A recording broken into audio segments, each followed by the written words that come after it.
Mes remerciements à l'Association de médecins de libre pratique pour cette invitation pour traiter un sujet qui est très intéressant et un motif très fréquent de consultation, que ce soit en pédopsychiatrie ou en médecine générale, vu que le médecin de famille, il est tout proche des familles et c'est le premier à être abordé par rapport à ce symptôme-là.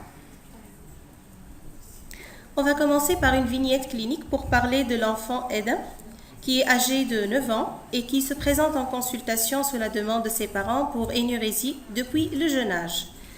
Il est l'aîné d'une fratrie de 2. Il a une sœur Benjamin qui est âgée de 5 ans, Emna. Il a toujours des bagarres avec sa petite sœur. Il est issu de parents bien instruits, mais il y a toujours des conflits mutuels entre eux. C'est un enfant qui redouble sa 3e année primaire. Le papa qui est peu disponible. Il est décrit comme violent par rapport à sa femme. C'est un père possessif, non respectueux. Il aurait été élevé parmi une fratrie nombreuse. Il était lui-même énurétique jusqu'à l'âge de 14 ans. La maman, quant à elle, paraît de caractère rigide, obsessionnelle, culpabilisante continuellement de Eden par rapport à son symptôme, qui est devenu invalidant, lui empêchant de rendre visite à la grande famille et d'aller même en colonie de vacances.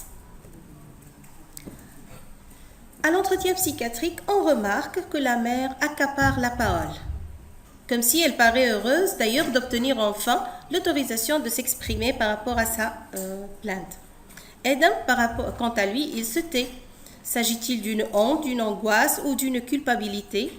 On ne sait pas. Par son mutisme, il paraît exprimer éventuellement un désir de non-changement. Rester toujours énurétique. Ou plutôt le fait de ne pas être concerné par un corps qui est tellement l'objet de préoccupations et des regards de l'entourage. Il paraît aussi exprimer une capacité de maîtriser un sphincter buccal qui est l'expression des mots. On n'a pas forcé pendant l'entretien, on a juste donné prioritairement de l'attention à Eden, malgré son silence, en respectant ses hésitations, sa gêne, et on montre en même moment qu'il demeure le sujet central de la rencontre. On parle tout en regardant l'enfant. Il faut qu'il sache qu'il est le sujet principal de la consultation, sans le gêner bien sûr. Alors, il faut noter aussi que Eden, il a été soumis à des investigations médicales dont il est ressorti tout était normal. On a retenu le diagnostic d'énurésie primaire nocturne entretenue par des facteurs psychoaffectifs. On a relevé, pour le cas de Eden, une obsession maternelle de l'acquisition de la propreté, la mésentente parentale permanente et aussi la jalousie de la Benjamin. Parlons maintenant comment on pose le diagnostic pour l'énurésie nocturne. Le diagnostic est avant tout clinique pour la forme isolée et pour qu'on retienne qu'elle soit isolée, il faut éliminer une pathologie organique telle qu'une uropathie, une maladie neurologique, une polyuropolydipsie ou des signes diurnes d'immaturité vésicale où il y a des fuites avec des impériosités mictionnelles. Il faut aussi éliminer une infection urinaire, une constipation avec onchoprésie. Parfois, on trouve l'association des deux problèmes, l'énurésie et de l'onchoprésie. Et certainement, il faut éliminer chez l'enfant le syndrome d'apnée du sommeil. Commençons par définir l'énurésie nocturne. Elle est assez connue, mais le fait de le rappeler peut-être fera quelques points sur les i. Il s'agit de mictions involontaires pendant la nuit, plus de 2 fois par semaine, par un enfant en âge d'être propre, sans antécédent de malformation de l'appareil urinaire et ayant un examen neurologique et psychiatrique normal. Elle est plus fréquente chez les garçons. Elle concerne 10 à 15% des enfants de 5 ans, 6 à 8% des enfants de 8 ans et 1 à 2% des enfants de 15 ans, qui sont bien sûr à cet âge-là des adolescents. Et parmi ces adolescents-là, 50% des énurétiques présentent une énurésie sévère. Comme vous le voyez, il y a 49% des adolescents âgés de 19 ans qui présentent 7 nuits mouillées par semaine, donc une énurésie importante. À ce moment-là, il faut chercher le côté psychologique associé pour voir pourquoi cette énurésie a duré si longtemps. Elle est dite primaire lorsque l'enfant n'a jamais été propre, Elle est dite secondaire lorsque ça succède à une période de propreté complète d'au moins 6 mois. Il faut toujours rechercher une infection urinaire, une parasitose intestinale, un événement déclenchant, que ce soit affectif ou social. La répartition est à 80% pour la forme primaire et 20% pour la forme secondaire. Elle est dite totale, l'énurésie, lorsqu'il y a au moins une miction chaque nuit. Elle est dite intermittente lorsqu'elle ne survient qu'à certaines périodes. Elle est dite épisodique lorsqu'il y a une pathologie aiguë ou un événement familial marquant concomitant. On l'appelle clairsemée après l'âge de 8 ans lorsqu'il s'agit d'un accident unique ou très rare où un événement marquant peut être identifié la veille ou le lendemain. Rappelons les étapes de l'acquisition du contrôle vésico-sphinctérien chez l'enfant, selon le test de développement de Gesell et al. À 18 mois, l'enfant indique quand la culotte est mouillée. À 24 mois, la propreté diurne devrait être acquise. À 36 mois, la propreté est acquise la nuit avec l'aide des parents. À 42 mois, la propreté est acquise de manière autonome, bien que des incidents nocturnes puissent survenir épisodiquement jusqu'à l'âge de 5 ou 6 ans. Parlons un petit peu de la physiopathologie de l'énurésie nocturne, parce que ce n'est pas tous les enfants qui sont concernés par ce symptôme. La plupart des enfants énurétiques ont un sommeil profond. D'ailleurs, c'est ce que les parents décrivent en consultation. Et l'enfant n'atteint pas un seuil suffisant de vigilance pour récupérer un contrôle sphinctérien. Ils urinent quand ils sont sur le point d'être réveillés, mais trop tard. Chez les enfants aussi, il y a un taux d'ADH qui est constant sur 24 heures. C'est un taux de l'hormone antidiurétique qui devrait augmenter la nuit, mais les enfants énurétiques ne sont pas concernés, ce qui conclut à un volume d'urine nocturne élevé. Ces enfants aussi ont une maturation incomplète de la motricité des muscles lisses physicaux. Une tendance familiale est bien décrite et c'est le cas de Adam. Son papa était énurétique jusqu'à l'âge de 14 ans, même après la puberté parfois. Environ 15% de guérison spontanée chaque année de l'énurésie, ce qui donne bien sûr un bon pronostic parfois pour rassurer les parents. Là, sur ce schéma-là, on trouve le rythme anormal de la vasopressine antidiurétique et la production urinaire. On voit pour les enfants non énurétiques comment pendant la journée le taux est bas et la nuit ça augmente. Tandis que pour les enfants énurétiques, le taux n'augmente pas et le volume d'urine est donc à ce niveau-là élevé pendant la nuit et l'énurésie est là.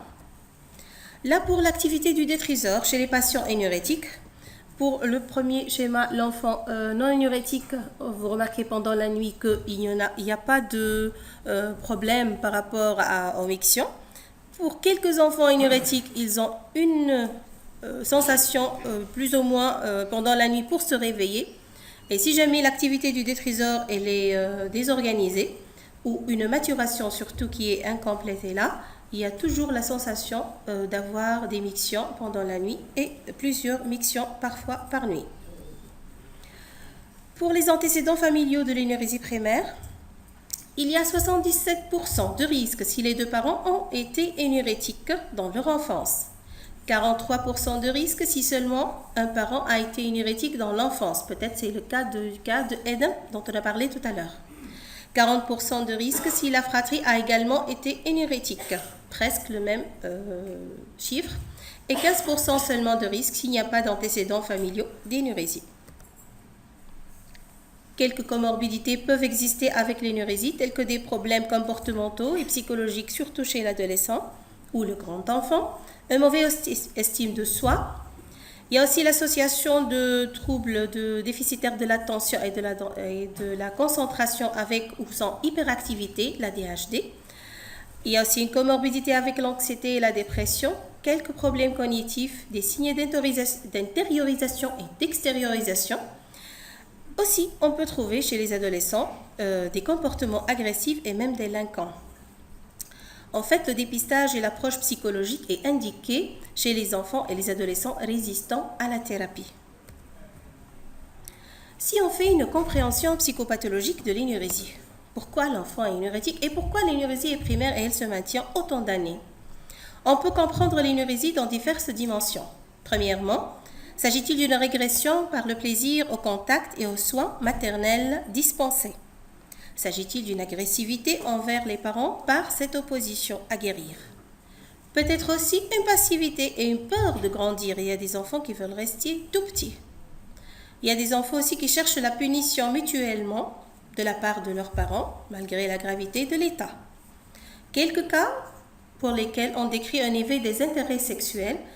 Il y a une recherche de la part de l'enfant de l'érotisme par la réalisation symbolique et inconsciente du désir de jouissance. Parfois, se trouver tout mouillé fait plaisir et ça fait jouir. L'énurésie peut aussi être un équivalent dépressif. Et ça, surtout, ça concerne les cas d'énurésie secondaire.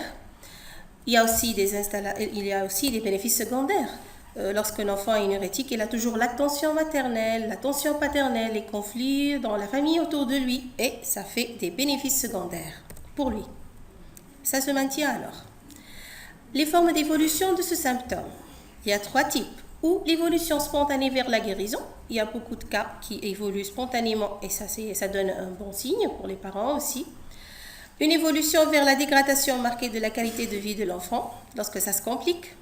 Il y a aussi une répercussion sur la vie sociale et familiale de l'enfant. Alors, sur la vie familiale, regardons cette mère qui est préoccupée par l'impact émotionnel de ce symptôme, les relations limitées socialement. Elle ne peut pas envoyer son enfant rendre visite à la grande famille. L'odeur de l'enfant qui fait pipi sur lui et ne dit rien, de peur qu'on le punit. Le surcroît de lavage, elle en a marre. Et si ça tombe avec une mère obsessionnelle, c'est encore pire. Il y a aussi le coût financier, peut-être par rapport aux couches. Il y a des mamans qui mettent des couches jusqu'à un âge assez avancé s'ils ne sont pas avisés par rapport à ça. Il y a aussi le problème de conflits à gérer, les punitions. L'enfant est toujours puni et rejeté même pour son symptôme. Le couple qui est en train de se remettre en question et de se remettre en cause les responsabilités. Chacun se lance la responsabilité vers l'autre. Sur l'enfant, le pauvre, il pourrait avoir des réactions émotionnelles secondaires sans qu'il soit malade. C'est un enfant triste, c'est un enfant bouleversé, humilié, culpabilisé. Il a toujours peur avant de dormir qu'il fasse son énurésie. Il pourrait être anxieux. C'est un enfant socialement qui est replié sur soi parfois, avec une limitation de contact avec ses camarades, surtout s'il est invité pour passer la nuit chez son camarade. Il peut rester dans un état infantile et immature, avec une estime de soi qui est de plus en plus en baisse. Passons maintenant au chapitre du traitement de l'énurésie. Il y a plusieurs volets. On va commencer par le traitement non médicamenteux et puis on passera au traitement par les médicaments dont on dispose actuellement. Alors, premièrement, on va commencer dans ce volet de traitement non médicamenteux par les conseils hygiéno-diététiques. La prise en charge de l'énurésie, elle passe en première approche par une démarche d'information et d'éducation. C'est une prescription hygiéno-diététique et tenue d'un calendrier mictionnel qui permet de guérir 20% des enfants. C'est un bon chiffre, c'est un cinquième des enfants qui vont guérir avec ça. On ne traite pas avant 5 ans, ça c'est sûr. On envisage le traitement lorsque l'enfant s'implique. Des mesures comportementales sont nécessaires, telles qu'un contrôle sphinctérien de l'enfant lui-même pendant ses mictions. On va répartir les mictions tout au long de la journée pour les enfants scolarisés, selon le rythme de l'enfant, parce qu'un enfant scolarisé risque d'oublier de boire et d'aller faire pipi. Il faut éviter de le faire boire 2 heures avant d'aller se coucher, mais pas toute une éviction totale pendant la soirée, parce que l'enfant va boire en cachette. On n'a rien gagné, on a tout perdu. Il faut se vider la vessie classiquement comme on le demande avant d'aller au lit. Une levée nocturne est assurée par les parents 1h30 après l'endormissement. C'est la phase du sommeil léger où l'enfant pourrait se réveiller, surtout qu'on a dit que les enfants ont un sommeil très profond. Les enfants énurétiques, bien sûr. Là, c'est le calendrier mictionnel soleil-nuage qu'on demande, c'est un exemple bien sûr, qu'on demande à l'enfant pour qu'il remplisse, sorte de responsabilisation de l'enfant par rapport à son symptôme. Le médecin doit s'entretenir seul avec l'enfant, lui expliquant simplement son trouble. On doit exiger une chambre et un lit individuel. Ne pas mettre de couche certainement, mais une protection de matelas est nécessaire, ça c'est sûr. Il faut éviter de punir l'enfant pour ce symptôme. On peut punir pour tout, sauf ça, je l'espère. Éviter les boissons gazeuses et les sucreries car le gaz carbonique et le sucre favorisent l'augmentation de la diurèse. Il faut expliquer à l'enfant qu'il ne doit pas se retenir lorsqu'il a envie de faire pipi. C'est très important. Il y a une méthode qui est dite de conditionnement, c'est les alarmes sonores, mais qui ne sont pas commercialisées en Tunisie. Je vais les citer. Éventuellement, un jour J, ils seront là. C'est les systèmes d'alarme qui sont efficaces et ne donnent aucune nuit mouillée dans 60 à 80% des cas. Cette méthode devrait rester 3 mois, utilisée pendant 3 mois. Et les résultats sont d'autant meilleurs que l'utilisation de l'alarme est associée dès le départ à un suivi comportemental, pas seul, et un soutien de la motivation familiale certainement. Il s'agit d'un appareil où dès les premières gouttes d'urine, l'enfant se réveille par l'alarme déclenchée. Il y a juste le mauvais côté que la fratrie risque de se réveiller et peut-être toute la maison aussi. 2 à 8 semaines sont nécessaires pour qu'un résultat soit obtenu. Tant mieux que ce n'est pas encore en Tunisie. Alors, le deuxième volet, c'est les traitements médicamenteux. Ils sont choisis en dernier lieu. Et si on veut obtenir parfois rapidement une courte période de propreté, par exemple un départ en colonie. Mais ce qu'on remarque sur le plan pratique généralement, c'est qu'on s'acharne sur le traitement de l'énurésie. Parce que les mamans n'arrivent en consultation que si elles en ont marre. Alors, le traitement initial selon les recommandations internationales, c'est la desmopressine. Elle est préconisée chez les enfants entre 5 et 7 ans si le traitement est requis, car il y a une rapidité d'action et une amélioration rapide, qui est la priorité du traitement certainement pour l'énurésie. L'alarme si elle est inappropriée aussi ou indésirable. Il faut évaluer la réponse à la desmopressine à la 4e semaine pour poursuivre le traitement pendant 3 mois s'il y a signe de réponse ou pour l'arrêter s'il n'y a pas de signe de réponse. Il faut diminuer de manière graduelle la desmopressine au lieu de l'arrêter brusquement si l'enfant ou le jeune enfant a eu une récidive suite à une réponse à une cure précédente à la desmopressine. C'est-à-dire, on peut faire plusieurs cures comme on va le voir et on fait juste une fenêtre thérapeutique d'1 semaine entre les cures. Donc, la forme disponible actuellement, c'est le Miniram Melt. C'est la forme galénique de lyophilisa orale qui est retenue actuellement comme une forme galénique de choix pour la population pédiatrique. C'est elle qui est la plus disponible actuellement en Tunisie. Il convient donc, comme toujours, de prendre le Miniram Melt en prise unique le soir. Il faut respecter la restriction hydrique au minimum 1 heure avant de la prise et 8 heures après. C'est très important pour ne pas avoir d'effets secondaires. Il faut s'assurer que cet enfant la prend sous la surveillance d'un adulte. C'est une forme qui est dissoute rapidement lorsqu'elle est prise par la bouche. Le traitement donc est à respecter. Il faut respecter les posologies minimales efficaces définies lors de la période d'adaptation posologique. Généralement, on commence par 120 microgrammes et on augmente par palier de 60 microgrammes par semaine pour arriver à 240, exceptionnellement à 360 microgrammes, peut-être les adolescents, et avec un poids assez important. Une biodisponibilité augmentée par rapport aux comprimés. Les comprimés de desmopressine, Miniram ne sont plus commercialisés actuellement. Il y a quelques pharmacies qui disposent de la forme spray. Revenons pour la forme MET, la rapidité d'action est certaine puisque la concentration plasmatique elle est atteinte entre 0,5 et 2 heures. Juste comme on l'a dit, le spray nasal, il faut le noter, c'est 10 microgrammes par pulvérisation. Il y a beaucoup de risques lorsque les narines sont irritées, donc c'est pour ça que cette forme elle est de plus en plus délaissée. Quelques effets secondaires aussi, vu l'absorption instantanée, quelques céphalées, nausées, d'où cette forme est de plus en plus délaissée. On a fait une équivalence clinique entre le Miniram comprimé et le Miniram Melt et on a remarqué un début d'action similaire, donc après 30 minutes, une durée d'action similaire entre 6 à 8 heures pour 120 microgrammes. Je dis bien ça parce qu'à 60 microgrammes, la durée d'action elle est moins que ça. Donc, il est administré sous la forme MELT et pour atteindre une circulation systémique à 60% supérieure comparée au comprimé conventionnel. La réponse clinique à la desmopressine est à 84%. Très, très importante.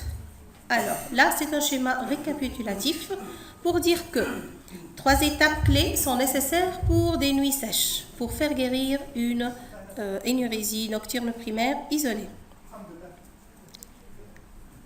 Avant la prise en charge initiale, il est recommandé aux patients de noter la fréquence d'émission et les heures de prise de boisson sur 48 heures et le nombre de nuits mouillées sur 7 jours. Là, c'est très important pour commencer le traitement. On va initier le traitement avec une prise unique le soir de 120 microgrammes, en respectant, comme on a dit, 1 heure avant, 8 heures après la prise, avec, bien sûr, une association de mesures hygiéno-diététiques. La même dose d'initiation pour tous les patients, y compris les plus jeunes, à partir de 6 ans. On va adapter la posologie, certainement après par augmentation posologique de 60 microgrammes par semaine, jusqu'à arriver à une dose minimale efficace pour cet enfant où toutes les nuits deviennent sèches. Donc, en cas de réponse avec une réduction du nombre de nuits mouillées moins que 90%, on peut passer à l'étape 2. Et si jamais la réponse est complète, on va passer à l'étape 3 où il y a une poursuite du traitement de 3 mois.